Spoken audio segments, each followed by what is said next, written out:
Hello दोस्तों।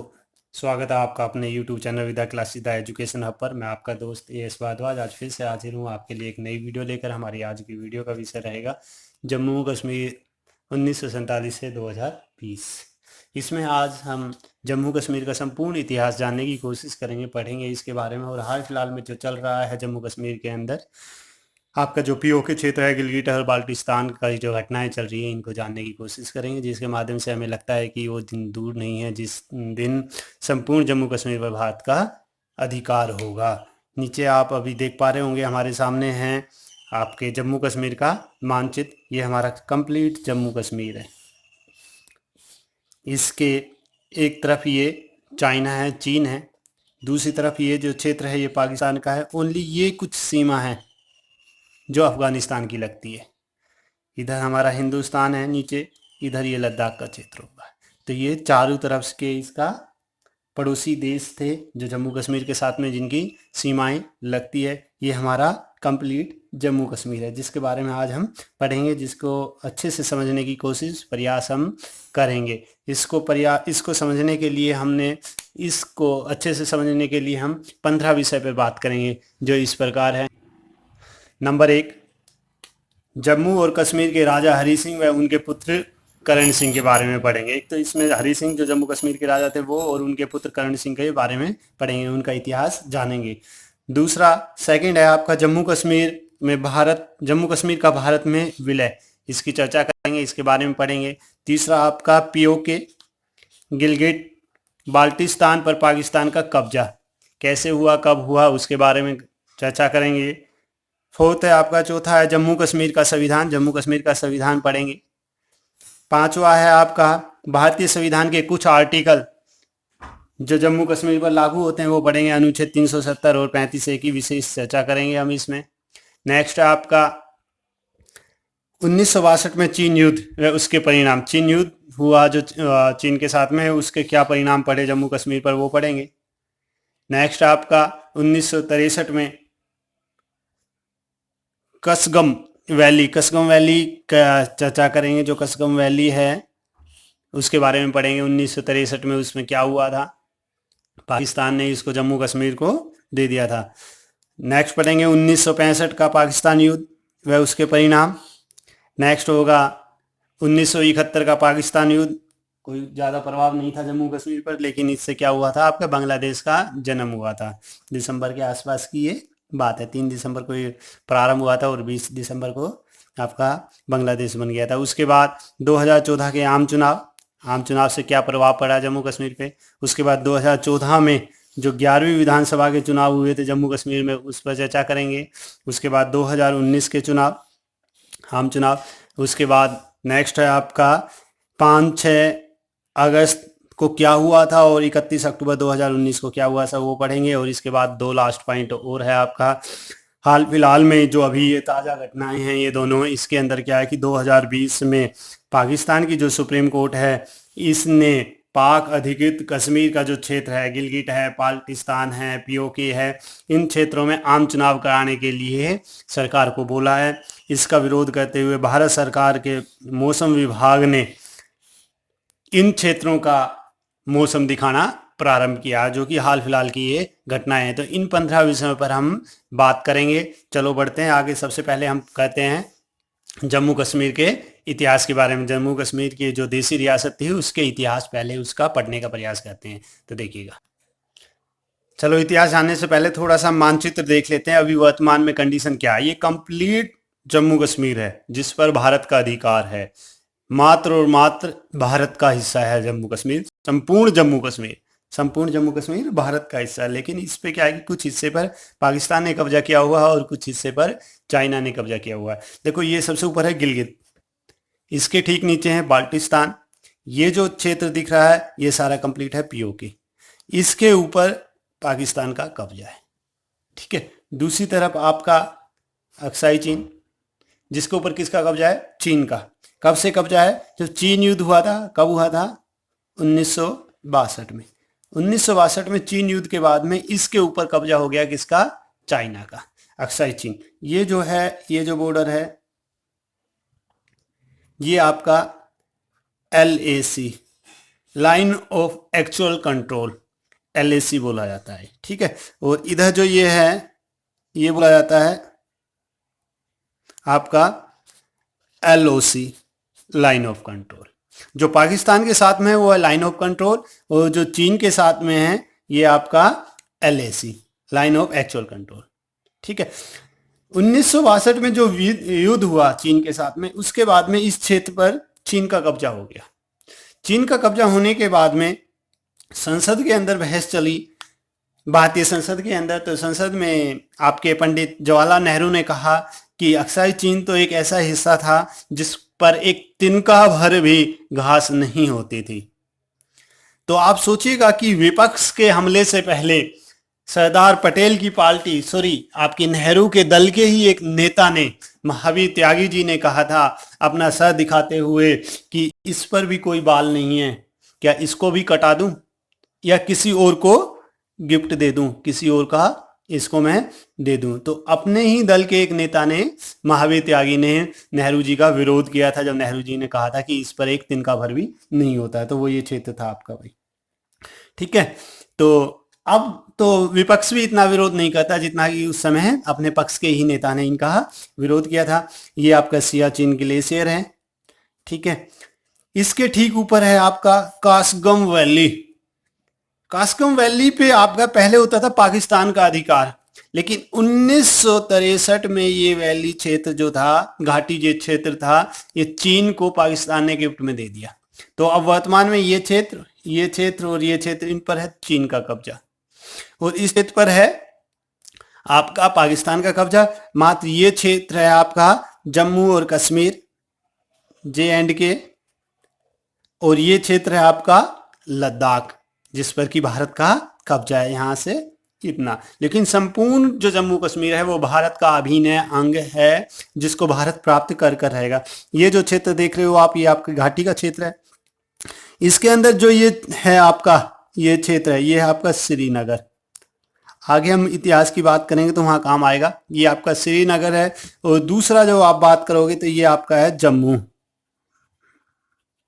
ये जम्मू का क्षेत्र है, और ऊपर वो श्रीनगर का क्षेत्र था। इनके बारे में अभी हम थोड़ा पढ़ेंगे, जब इतिहास पढ़ेंगे राजाओं का, उनके बारे में पढ़ेंगे, हरि सिंह के बारे में पढ़ेंगे, तब इनकी चर्चा होगी। तो ये आपका श्रीनगर है, ये आपका जम्मू है, और ये जो कंप्लीट क्षेत्र है ये आपका लद्दाख का क्षेत्र है। अभी हाल फिलहाल में 2020 में क्या हुआ है, जो आपका सब डिवीजन होता था मौसम विभाग का, वो होता था जम्मू कश्मीर और लद्दाख। अब सब डिवीजन का नाम बदल कर रख दिया गया है जम्मू कश्मीर, लद्दाख, गिलगिट बाल्टिस्तान और मुजफ्फराबाद। इसका नाम बदल दिया जम्मू कश्मीर, लद्दाख, गिलगिट बाल्टिस्तान, और यहाँ पे ये जो है डिस्ट्रिक्ट है ये मुजफ्फराबाद है, POK के अंदर जो है ये जो क्षेत्र है। तो इसका सब डिवीजन का नाम बदल के ये रख दिया गया है, और अब भारतीय मौसम विभाग के द्वारा इन सभी का तापमान दिखाया जा रहा है, जिसको देख के लगता है कि अब जल्द ही वो कार्रवाई होने वाली है कि जिसके बाद में आपका गिलगिट बाल्टिस्तान और आपका POK का जो क्षेत्र है वो भारत के अंतर्गत आ जाएगा, अधीन आ जाएगा। अधीन तो अभी भी है, लेकिन कब्जा अभी तक हमारा इस क्षेत्र पर नहीं है, लेकिन बहुत जल्दी इस पर हमारा अधिकार भी पूर्ण रूप से हो जाएगा। तो आज हम सबसे पहले बात करेंगे जम्मू कश्मीर के इतिहास की। तो जम्मू कश्मीर के इतिहास की बात करते हैं तो सबसे पहले आता है राजा का नाम।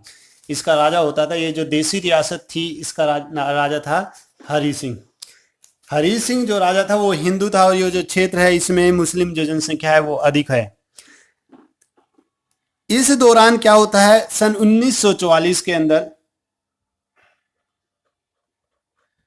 शेख अब्दुल्ला आपके अलीगढ़ मुस्लिम यूनिवर्सिटी से MSc कर घाटी वापस आते हैं। जब घाटी में वापस आते हैं तो उन्हें यहाँ पे कोई रोजगार नहीं मिलता है। रोजगार ना मिलने के कारण वो भारत में जो चल रहा आंदोलन था, भारत छोड़ो आंदोलन, उसके तर्ज पर एक आंदोलन चलाता है घाटी में कि कश्मीर छोड़ो आंदोलन।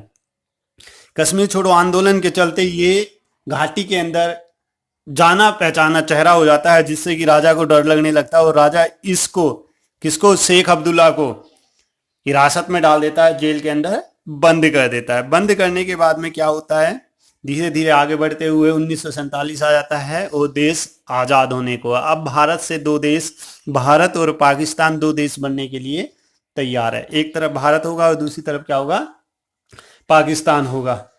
तो इसी दौरान जो लगभग सभी जो देसी रियासत थी उनको भारतीय स्वतंत्रता अधिनियम 1947 के अनुसार छूट दे दी गई थी कि कोई भी देसी रियासत या तो पाकिस्तान में शामिल हो सकती है या हिंदुस्तान में शामिल हो सकती है। इसके अलावा तीसरा ऑप्शन भी दिया था कि स्वतंत्र राष्ट्र भी घोषित कर सकती है, अपने आप को एक देश भी घोषित कर सकती है। तो लगभग सभी देसी रियासत जो हैं वो डिसीजन ले पाई। कुछ देसी रियासत पाकिस्तान की तरफ गई और अधिकांश देसी रियासत जो थी वो भारत में शामिल होगी। उस समय 565 देसी रियासत थी, जिनमें से 529 देसी रियासत बड़े प्यार से भारत में शामिल होगी। अब प्लस 3 देसी रियासत ऐसी रहेगी जिनमें एक JNK था, हैदराबाद था और जूनागढ़ था। हैदराबाद और जूनागढ़ था जो 3 देसी रियासत रहेगी। तो इनकी बात नहीं, आज हम बात करेंगे JNK की। JNK और हैदराबाद, जूनागढ़ 3 रियासत ऐसी रहेगी जो अभी तक डिसीजन नहीं ले पा रही थी कि किधर जाना है, किस देश के साथ में शामिल होना है।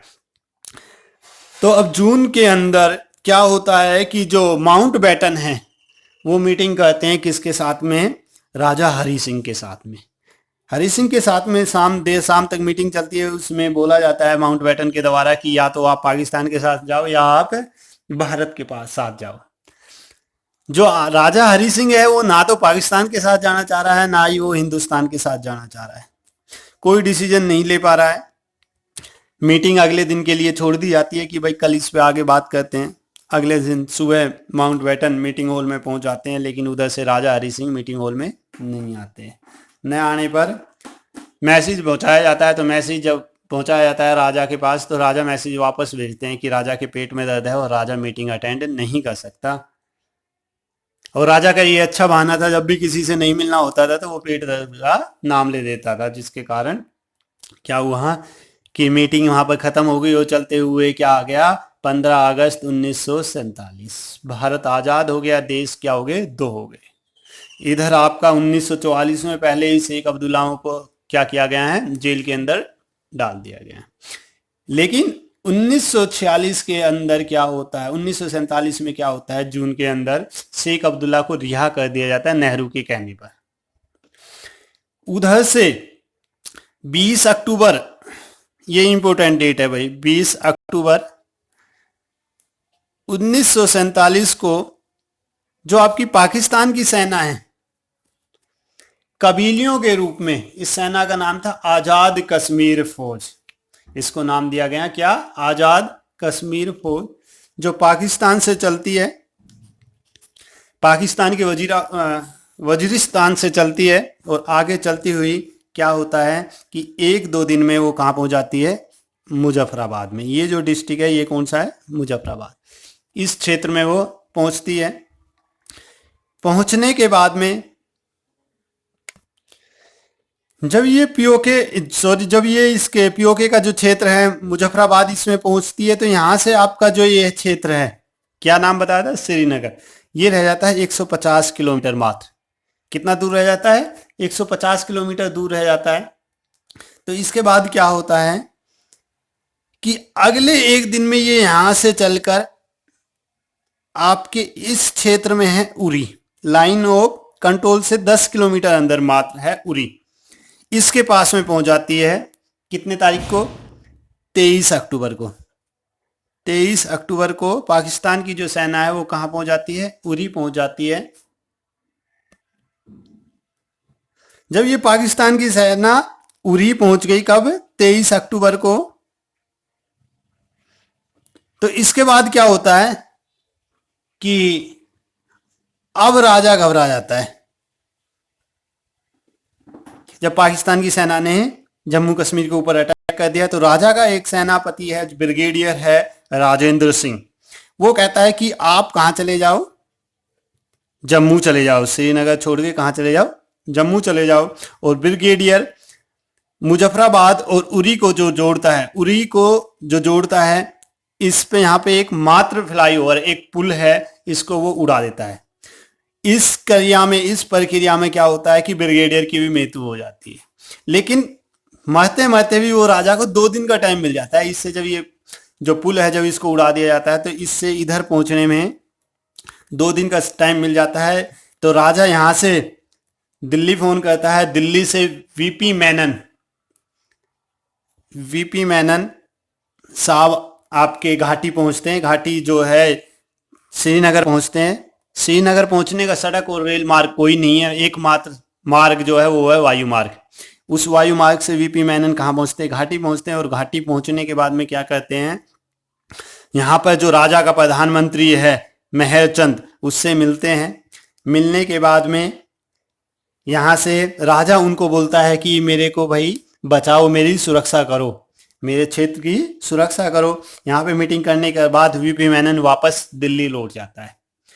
इधर जो जम्मू कश्मीर के अंदर जो पीओके के क्षेत्र को, उरी के जो क्षेत्र में अभी तक जो पाकिस्तान की जो सेना है कबीलियों के रूप में आज़ाद कश्मीर फौज जिसका नाम है, वो अब उरी को पार कर कर आगे बढ़ना प्रारंभ करती है और आपके इस क्षेत्र में पहुंच जाती है बारामूला। ये जो क्षेत्र है ये बारामूला, ये डिस्ट्रिक्ट बारामूला के अंदर पहुंच जाती है। और बारामूला के अंदर जब वो पहुंचती है तो बड़ी तादाद में अपराध करती है, रेप, लूट और हत्या, इस तरह की बड़ी संख्या में अपराध करती है। और राजा और अधिक घबरा जाता है। इसके बाद में आगे की प्रक्रिया चलती है कि अगले 25 अक्टूबर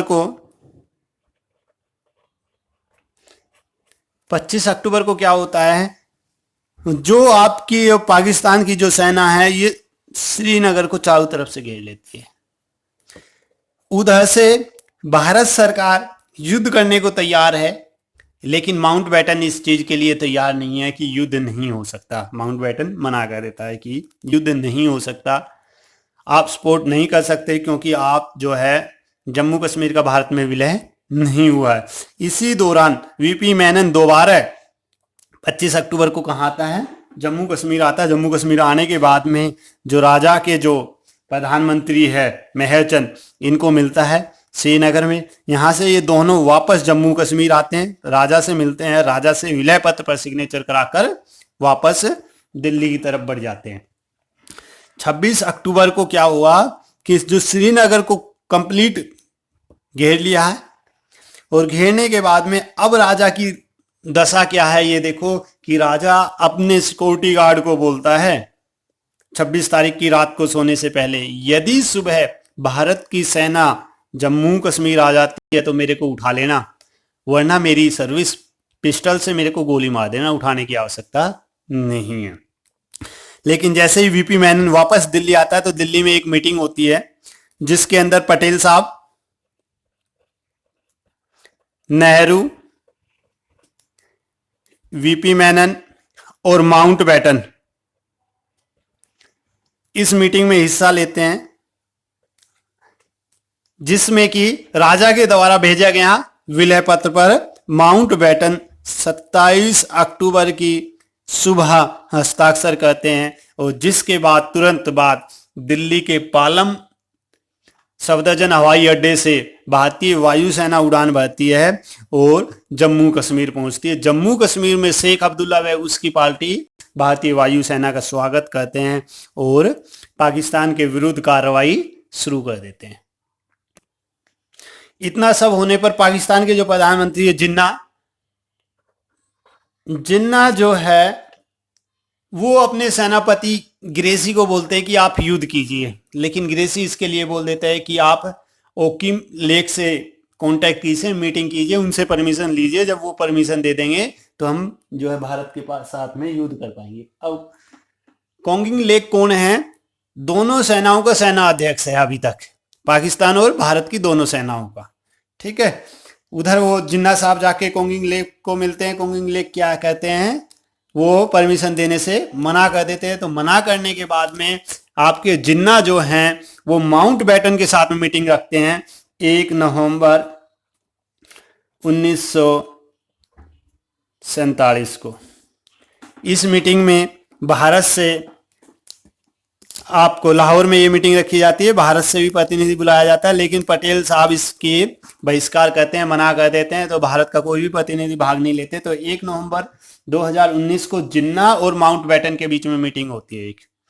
इस मीटिंग के अंदर डिसीजन लिया जाता है कि जनमत संग्रह कराओ जी। जब जूनागढ़ के अंदर, जब जूनागढ़ हमारे क्षेत्र में शामिल हो गया था, तो उस समय वहां पे जनमत संग्रह कराई गई थी, तो इस क्षेत्र में भी जनमत संग्रह कराओ। लेकिन देखो कुदरती होता क्या है कि 1 नवंबर को ये मीटिंग हुई है, जिसका उद्देश्य क्या है कि जनमत संग्रह कराना है, लेकिन 2 नवंबर 1947 को नेहरू जी क्या है, एक रैली को संबोधित करते हुए कहते हैं कि जैसे ही जम्मू कश्मीर के अंदर शांति बहाली होगी तो हम जम्मू कश्मीर में जनमत संग्रह कराएंगे। अब लोग क्या है कि जैसे ही ये कहा कि यहां से लोग नेहरू को देशद्रोही समझने लगते हैं। नहीं भाई, जब भी कोई भारत के प्रधानमंत्री के रूप में कार्य करता है वो देश हित में ही कार्य करता है। लेकिन उसकी सोच क्या थी यहाँ पे और आपकी सोच क्या है? नेहरू ने सोचा था कि ये जो क्षेत्र है, यहाँ का राजा कौन है? एक हिंदू है। यदि यहाँ की जनता हिंदू के पक्ष में या राजा के पक्ष में वोट करती है तो राजा को करेगी तो भी भारत के पक्ष में वोट आएगा। दूसरा क्या है, यदि शेख अब्दुल्ला जो 1947 में दिल्ली आया है, 1944 में आपका जम्मू कश्मीर आया है, 1947 में नेहरू जी ने उसको आजाद कराया है, स्वतंत्र कराया, जो रिहा कर लिया गया था। यदि शेख अब्दुल्ला के कहने पर ये क्षेत्र के लोग वोट करते हैं तो भी भारत के पक्ष में होगा। तो इसलिए नेहरू जी जनमत संग्रह कराने के लिए बोल देते हैं, जो कि आगे जाके क्या होता है कि कुछ टाइम के बाद में नेहरू जी अपना यूएन के अंदर पहुंचते हैं। यूएनओ, संयुक्त राष्ट्र संघ के अंदर नेहरू जी पहुंच जाते हैं। 31 दिसंबर 1947 को कहाँ पहुंचते हैं नेहरू जी? आपके यूएन में पहुंचते हैं, और यूएन के अंदर आपके माउंटबेटन और आपका यूएसए, संयुक्त राज्य अमेरिका, दोनों ही भारत के विरोध में अपना पक्ष रखते हैं। भारत के पक्ष में अपना पक्ष नहीं रखते हैं, यूएन के अंदर विपक्ष में अपना मत रखते हैं। और इसके बाद यूएन जो है अपनी रिपोर्ट 21 अप्रैल 1948 को पेश करता है, जिसमें 3 भाग हैं। पहला भाग है आपका CFO, सीज फायर ऑर्डर, कि जो है सीज फायर जो चल रहा है इसको रोक दिया जाए। दूसरा भाग है आपका दोनों देश के बीच में एग्रीमेंट, युद्ध विराम का एग्रीमेंट हो। वो तीसरा भाग है आपका अदर। दूसरा था आपका युद्ध विराम, कि दोनों की सेनाएं जो हैं जहां पर हैं वहीं पर ही रुक जाएं और युद्ध विराम का एग्रीमेंट हो। तीसरा था अदर। अदर के अंदर क्या था कि इस क्षेत्र में जनमत संग्रह कराया जाएगा। पहले जो है पाकिस्तान की सेना जितने क्षेत्र पर कब्जा किया हुआ उस क्षेत्र को खाली कर देगी। ठीक उसके बाद भारतीय सेना धीरे धीरे अपनी सेना वहां से हटाएगी, जितना आवश्यक है उतनी सेना जम्मू कश्मीर के अंदर छोड़ेगी, और उसके बाद में यहाँ पे जनमत संग्रह किया जाएगा। तो इसके लिए क्या था, अभी तक भारत जो पाकिस्तान है वो अभी तक इन 2 कंडीशनों को ही पूरा नहीं कर पाया, जिससे कि ये तीसरी कंडीशन पर बात की जाए कि जनमत संग्रह पर बात किया जाए। 31 दिसंबर 1948 को CFO को मान लिया गया, सीज फायर को मान लिया गया, और जो दोनों देश की जो सेनाएं हैं वो वहीं पर ही रुक गई जहां पर थी। तो इसके बाद में क्या हुआ, ये LOC। तो LOC कब खींची गई या कब हुआ, जहां पे दोनों की सेनाएं थी उन दोनों के बीच का जो क्षेत्र हो गया वो हो गया LOC। तो 1 जनवरी 1949 से क्या है, LOC। तो LOC के बारे में क्लियर है, और 1962 से है LAC। ठीक है, LAC LOC दोनों क्लियर है। तो इस प्रकार ये तो था आपका जम्मू कश्मीर का इतिहास। इसी में जब अब आगे बढ़ेंगे तो हम इसमें थोड़ा सा पढ़ेंगे जम्मू कश्मीर का संविधान और भारतीय संविधान के बारे में, इसमें हम आगे पढ़ेंगे। पहले पढ़ेंगे भारतीय संविधान के बारे में कि भारतीय संविधान में मतलब क्या कुछ है जम्मू कश्मीर के लिए, वो सब पढ़ेंगे। तो भारतीय संविधान क्या, जब ये सारा प्रक्रिया हो चुकी थी तो जून के अंदर क्या होता है, एक मीटिंग होती है जिसको दिल्ली समझ नाम दिया गया है। जून 1949 में दिल्ली समझ इसको नाम दिया गया। इसके अंदर 3 लोग शामिल होते हैं, शेख अब्दुल्ला। शेख अब्दुल्ला कौन है? फारूक अब्दुल्ला के पिता, पटेल साहब और आपके नेहरू जी। इस मीटिंग के बाद में डिसीजन लिया जाता है कि जो आपका जम्मू कश्मीर जो क्षेत्र है, इससे भी कुछ प्रतिनिधि आपके संसद के अंदर भाग लेंगे। संसद नहीं, उस समय जो संविधान सभा जो चल रही है उसके अंदर भाग लेंगे। तो इसके बाद में 1949 में संविधान पूरा होने को है। 1949 में J&K से 4 मेंबर संविधान सभा के अंदर आते हैं। एक तो स्वयं उसमें शेख अब्दुल्ला है, ठीक है। दूसरा इसमें है अफजल बेग, मिर्जा अफजल बेग जो है, अफजल बेग। तीसरा इसके अंतर्गत है आपका मसूदी, और एकमात्र हिंदू जो आपका चौथा है वो मोतीलाल बागड़ा है। कौन था? मोतीलाल बागड़ा, ठीक है। ये 4 मेंबर संविधान सभा के अंदर भाग लेते हैं। और संविधान सभा जब अपना ड्राफ्ट तैयार करती है तो उसमें आर्टिकल 306A के अंतर्गत जम्मू कश्मीर का ड्राफ्ट तैयार किया जाता है। जम्मू कश्मीर को के बारे में लिखा जाता है, जो लास्ट में फाइनल होते हुए फाइनल में क्या होता है, अनुच्छेद 370, जिसके तहत जम्मू कश्मीर का एक अपना अलग संविधान होगा, जिस पर कि भारत का कोई भी संविधान या अनुच्छेद या कोई भी आर्टिकल लागू नहीं होगा। जम्मू कश्मीर में केवल एक तो 370 लागू है और एक आर्टिकल 1 लागू है। 2 ही आर्टिकल ऐसे थे जो पहले जम्मू कश्मीर में लागू होते थे, अब तो सारा सब कुछ लागू है। तो इस तरह से आपका जो था ये जम्मू कश्मीर का जो संविधान है, भारतीय संविधान है, उसके अंदर ये जम्मू कश्मीर के लिए प्रतिनिधि वगैरह चुने गए थे। अब इसमें 1954 के अंदर क्या किया गया, एक 35A आर्टिकल ऐड कर दिया गया राष्ट्रपति के द्वारा। सर्वपल्ली राधाकृष्णन उस समय राष्ट्रपति होते थे, सॉरी आपके राजेंद्र प्रसाद आपके राष्ट्रपति होते थे। सर्वपल्ली नहीं भाई, आपके राजेंद्र प्रसाद आपके उस समय राष्ट्रपति थे। तो राजेंद्र प्रसाद के द्वारा इसको उस समय ये 35A को जोड़ दिया गया। जब ये 35A जोड़ी गई संविधान में, जब कोई भी बदलाव होता है तो वो या तो लोकसभा या राज्यसभा दोनों में आती है, पहले या लोकसभा में या राज्यसभा में, उसके बाद राष्ट्रपति सिग्नेचर करते हैं।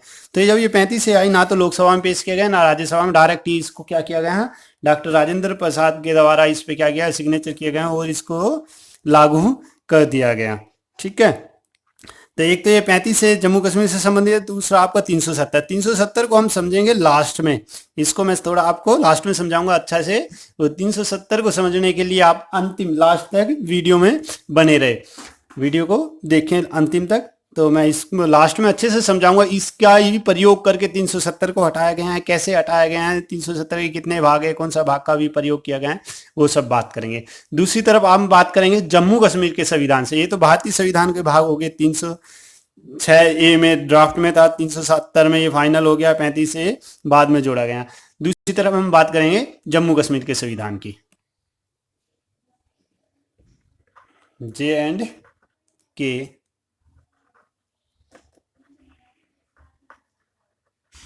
J&K संविधान अक्टूबर 1951 को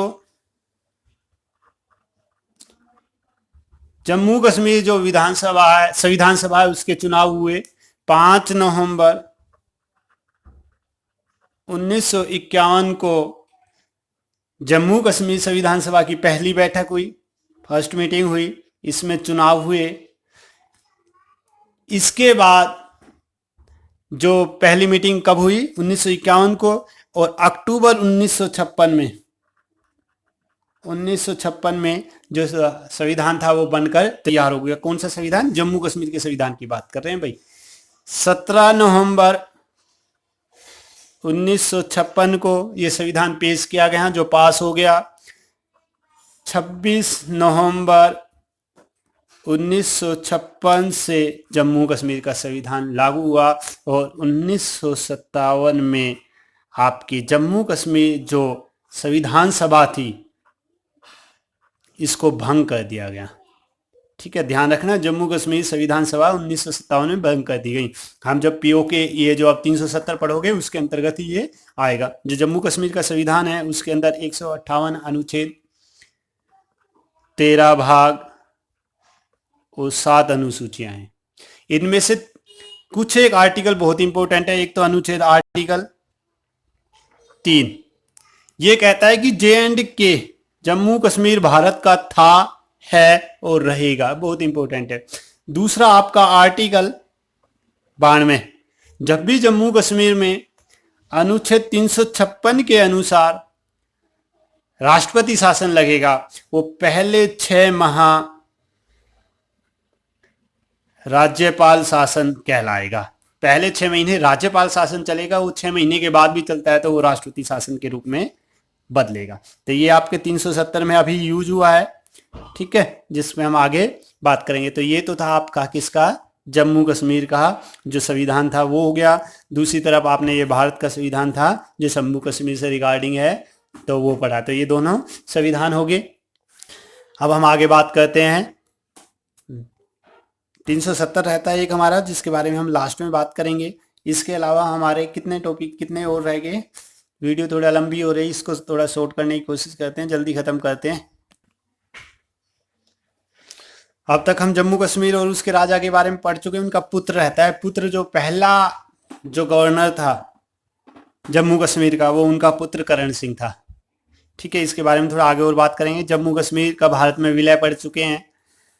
पीओके गिलगिट बाल्टिस्तान का पाकिस्तान पे जो कब्जा हुआ वो पढ़ चुके हैं।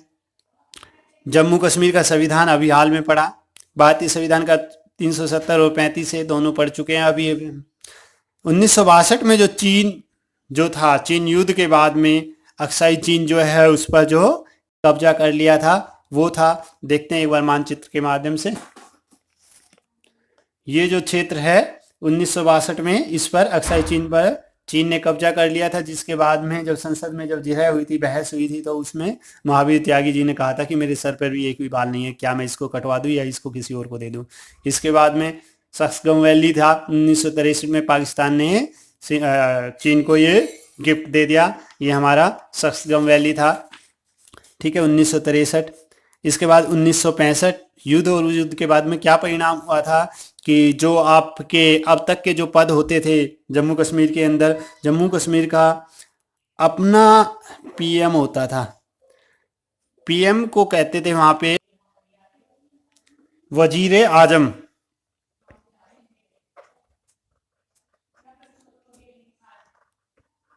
जैसे पाकिस्तान में भी पीएम को वजीर आजम कहा जाता है। तो पहला जो जम्मू कश्मीर का पीएम हुआ वो हुआ आपका महचंद, जो राजा का प्रधानमंत्री था वही वहाँ का पीएम हुआ। और दूसरा जो वहाँ पे अभी जो गवर्नर है, तो गवर्नर के स्थान पर पहले एक और होता था। गवर्नर के स्थान पर जो शब्द प्रयोग होता था वो होता था सदर ए रियासत। ठीक है, इन दोनों को ही 1965 में बदल दिया गया। और जो पीएम था इसको तो कर दिया सीएम के रूप में, और जो सदर रियासत था वो कर दिया गया गवर्नर। ठीक है, ये बदलाव हुआ। पाकिस्तान युद्ध हुआ। पाकिस्तान युद्ध के अंदर क्या हुआ, इसके अंदर 3 दिसंबर 1971 को ये युद्ध हुआ था। और भाई आपका कुछ ही दिन ये युद्ध चला। 16 दिसंबर को बांग्लादेश बन गया 12-13 दिन में। पाकिस्तान की सेना ने भारत पर आक्रमण किया था, वायुसेना के 3 हवाई जहाज़ों ने। उसके बाद में ये हुआ। इसके बाद आता है आपका 2014 का आम चुनाव। जो 2014 का जो आम चुनाव हुआ इसमें बीजेपी की सरकार बनी, और इसके कुछ दिन बाद जम्मू कश्मीर विधानसभा का चुनाव हुआ। 11वीं विधानसभा का चुनाव था। जम्मू कश्मीर की 11वीं विधानसभा। जम्मू कश्मीर में विधानसभा का कार्यकाल होता था पहले 6 वर्ष का। ठीक है, तो 11वीं विधानसभा का चुनाव हुआ और ये चुनाव ऐसा हुआ इसमें किसी भी दल को बहुमत नहीं मिला। इसमें घाटी के अंदर तो पीडीपी और जम्मू के अंदर बीजेपी को बहुमत मिला। अब कोई भी दल ऐसा नहीं था जो स्वतंत्र अपने आप सरकार बना सके, तो 2015 में इन दोनों ने मिलकर सरकार बनाई। मुफ्ती मोहम्मद सैयद इसके जम्मू कश्मीर के सीएम बने, लेकिन कुछ दिनों के बाद में इनकी मृत्यु होगी। इनकी मृत्यु होने के बाद में क्या हुआ, इनकी पुत्री, इनकी बेटी ने सरकार बनाई। इन दोनों ने वापस मिलकर महबूबा मुफ्ती ने सरकार बनाई और ये कुछ ही दिन चली। कुछ दिन चलने के बाद में क्या हुआ, सरकार बीजेपी की तरफ से गिरा दी गई।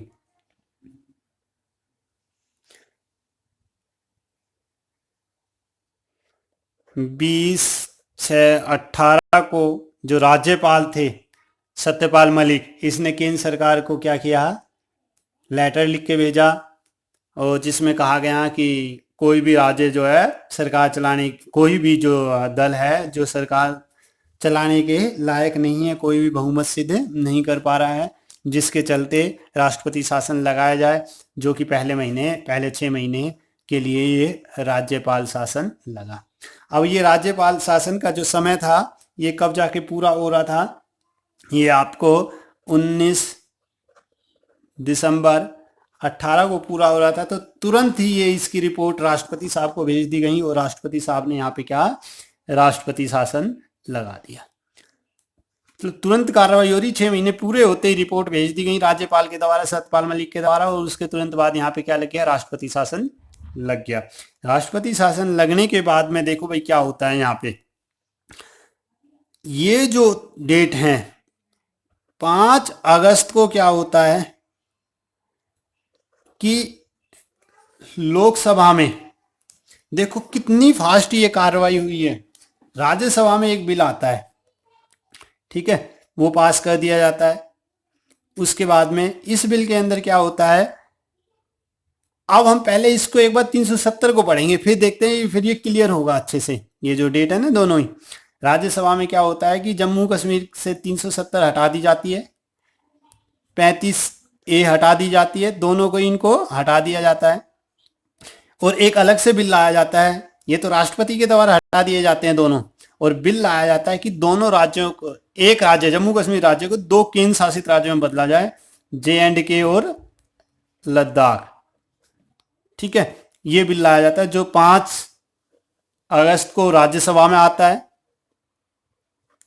और 6 अगस्त को आपका ये लोकसभा में आता है, जो पास हो जाता है, जिस पर 31 अक्टूबर 2019 को राष्ट्रीय एकता दिवस के अवसर पर आपके राष्ट्रपति साहब सिग्नेचर करते हैं और ये एक कानून बन जाता है।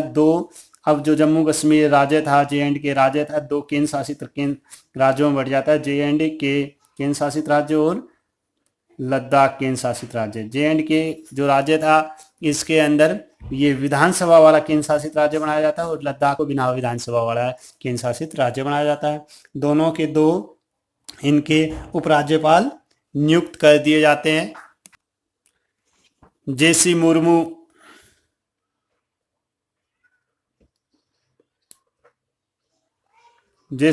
आपके जम्मू कश्मीर के उपराज्यपाल नियुक्त होते हैं। आर के माथुर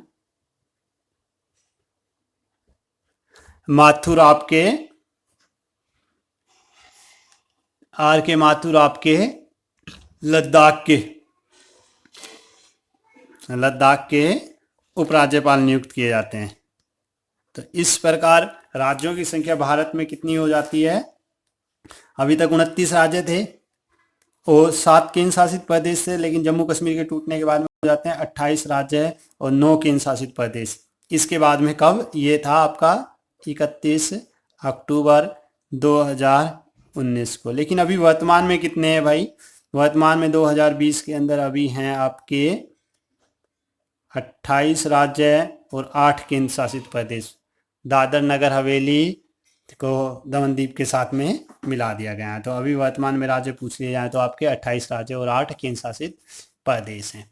अब एक बार बात करते हैं इसके बाद क्या है कि अभी 2020 के अंदर क्या हुआ है कि पाकिस्तान के जो सुप्रीम कोर्ट है उसने पीओके गिलगिट और बाल्टिस्तान क्षेत्र में आम चुनाव कराने के लिए परमिशन दी थी, लेकिन अभी इसके तुरंत बाद मई के महीने में 5-6 मई को ही भारतीय मौसम विभाग के द्वारा लद्दाख, गिलगिट, बाल्टिस्तान, आपका पीओके, मुजफ्फराबाद और जम्मू कश्मीर उपखंड बना दिया गया है, जो पहले आपका जे&के और लद्दाख उपखंड होता था। जो अब तक आपका जम्मू कश्मीर और लद्दाख उपखंड होता था, इसका नाम बदल कर दिया जम्मू कश्मीर, लद्दाख, गिलगिट, बाल्टिस्तान और मुजफ्फराबाद ये न उपखंड बना दिया गया है। और इसी के साथ में भारतीय मौसम विभाग ने इनका मौसम दिखाना शुरू कर दिया है, टेम्परेचर वगैरह दिखाना शुरू कर दिया। और अंत में अब बात करते हैं हम 370 के बारे में। अब करेंगे 370। देखो भाई, भारतीय संविधान की जो धारा है 370, इसको पढ़ेंगे। जो 370 है इसके हैं 3 भाग।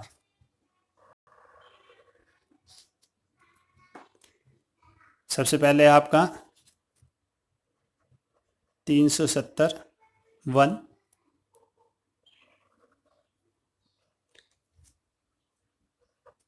370(2) और तीसरा आपका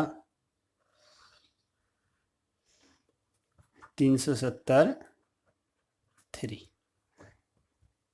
जो ये 1 है ये आगे जाके 4 भागों में बटा हुआ है। 370(1)(a).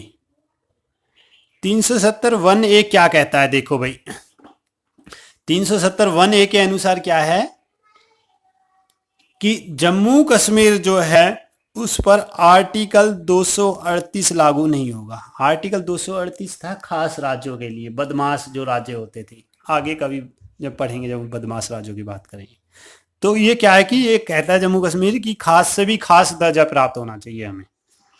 आर्टिकल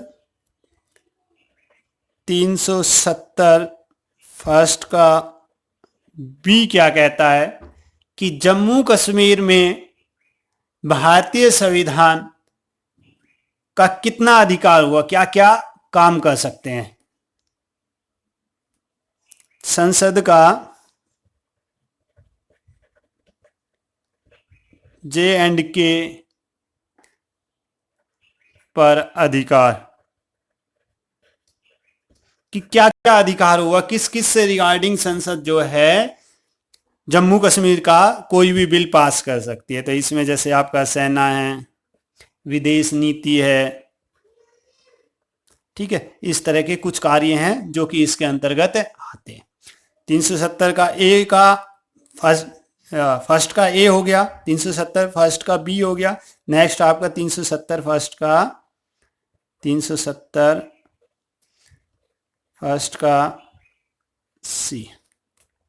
ये क्या कहता है कि जम्मू कश्मीर में केवल भारतीय संविधान के अनुच्छेद 370 और 1 लागू होगा। आर्टिकल 370 और आर्टिकल 1 ही लागू होगा, इसके अलावा कोई भी आर्टिकल जम्मू कश्मीर में लागू नहीं होगा भारतीय संविधान का। और लास्ट जो भाग है 370 फर्स्ट का डी, ये क्या कहता है कि यदि कोई आर्टिकल, मतलब आर्टिकल 370 और आर्टिकल 1, अनुच्छेद 370 और 1 के अनुसार कोई और अनुच्छेद जम्मू कश्मीर में लागू होगा तो वो होगा राष्ट्रपति की परमिशन से। और राष्ट्रपति जिसके लिए क्या करेगा, जम्मू कश्मीर की सरकार से सलाह मांगेगा, जम्मू कश्मीर की सलाह पर ही ये ऐड करेगा, अपने तरफ से नहीं कर पाएगा। नेक्स्ट आपका आता है 370(2) के बारे में बात करते हैं। ठीक है, ये तो क्लियर है ना। 370 का फर्स्ट का ए क्या कहता है, आर्टिकल 238 लागू नहीं होगा। फर्स्ट ए का बी क्या कहता है, जे&के पर संविधान क्या, भारतीय संसद क्या क्या काम कर सकती है, कौन कौन से बिल पास कर सकती है जम्मू कश्मीर से संबंधित, वो है। तीसरा क्या था आपका, सी क्या कहता है कि केवल आर्टिकल 370 और आर्टिकल 1 ही जम्मू कश्मीर पर लागू होगा भारतीय संविधान का। और डी क्या कहता है, यदि इसके अलावा कोई और आर्टिकल लागू होता है तो उसके लिए क्या होगा, राष्ट्रपति जो है परमिशन लेगा। अभी हाल में इसका प्रयोग किया गया है। इसके प्रयोग के माध्यम से क्या किया गया है, आर्टिकल 367 फोर्थ जोड़ा गया है। ठीक है, इसके तहत ही कि राष्ट्रपति जो है वहां से परमिशन लेकर ये जोड़ेगा। ठीक है, तो 367 फोर्थ जो है जोड़ा गया है इसी के तहत में। तो इस तरह का अभी जो 370 में प्रयोग किया गया है, एक तो ये प्रयोग किया गया है और एक आपका इसका प्रयोग किया गया है। अभी इसके बारे में बात करेंगे। नेक्स्ट करते हैं हम 370 का क्लॉज 2 के बारे में बात करते हैं। 370 दो क्या कहती है कि जब तक कि J&K की संविधान सभा जम्मू कश्मीर का अपना संविधान बनाएगी, यदि उस दौरान कोई भी आर्टिकल या कोई भी कार्य भारत की संविधान सभा के द्वारा किया जाता है तो वे संविधान बनने के बाद में, जम्मू कश्मीर का संविधान बनने के बाद में उसमें पास कराया जाएगा। नेक्स्ट और लास्ट है आपका 370 3। 370 का 3 क्या कहता है, देखिए भाई एक बार, बहुत इंपॉर्टेंट है ये कहती है कि 370 को यदि हटाया जाता है, या तो कंप्लीट रूप से हटाया जाता है या आंशिक रूप से, कुछ हिस्सा हटाना है या पूरा हटाना है, तो इसके लिए क्या होगा कि राष्ट्रपति ही हटा सकता है, लेकिन जम्मू कश्मीर की संविधान सभा से परमिशन ली जाएगी।